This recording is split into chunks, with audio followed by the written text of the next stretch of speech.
makeup. Should Christian women wear it? Where does it come from? And what does the Bible have to say about it? My name's Resistance the Spellbreaker. Allow me to let you in on the skinny. So, this goes all the way back to angels. Angels had the heads of animals with humanoid bodies, where we get the idea of the Baphomet. And it goes into the lowercase g gods, who were the fallen angels of Egypt, okay? We can see them in the hieroglyphs having the same features as well, okay? So these fallen angels go into women, and out come the Nephilim giants, which were said to have a mix between our facial features and the animal facial features, okay? People today are still descendant of them, okay? So a lot of people would actually go as far as to say the Nephilim looked like clowns. And polytheistic cultures from all over the world put paint on their face to mimic their once seen lowercase g gods who they once worshipped and still worship, actually. So the idea of putting paint on your face is very much an occultic, ritualistic thing, okay? Now, what does the Bible have to say about this, okay?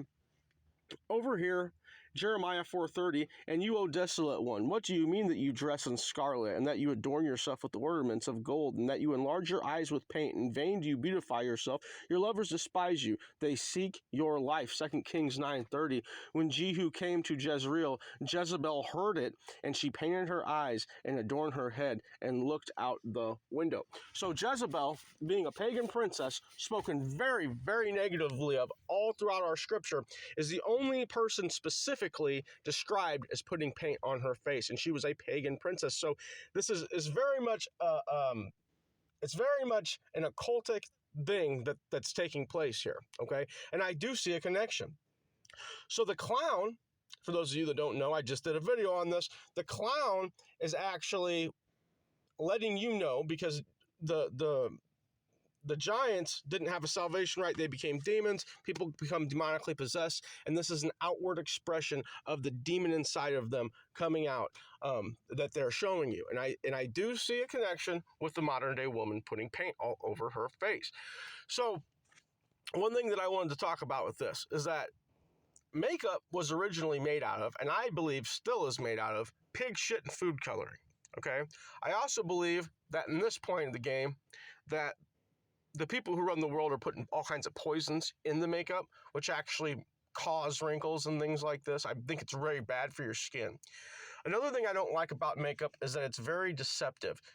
It's hard for you to actually know what a woman looks like when she has all that shit all over her face. Okay, so it's also something that I notice women who wear a lot of makeup, they happen to be of a lesser moral quality, okay? Another thing about the makeup is that, you know, you wake up every day, your creator's perfect, and he created you, and you're putting all this shit all over your face. Like, I gotta go put my face on. And it's almost like, what about the face that the creator gave you? Okay, it's almost disrespectful to God, in my opinion, for these women to put paint all over their face. I do see a connection between demonic possession and someone putting paint on their face. I think there's more taking place to it, and I don't care. There's going to be a million women that get offended because they like to wear makeup, and they're going to come on here and they're going to talk all kinds of shit to me. I don't care. I'm giving you my honest opinion. I think that you were created beautiful and that you should show your natural beauty. And just let me tell you something, ladies. Men, we don't give a shit about that. We don't. We really, really don't. I mean, all that extra effort you guys put in, all the time you take, and all this and all that, we don't care, okay? So I hope that I've helped someone out there. Have a blessed day. Shalom.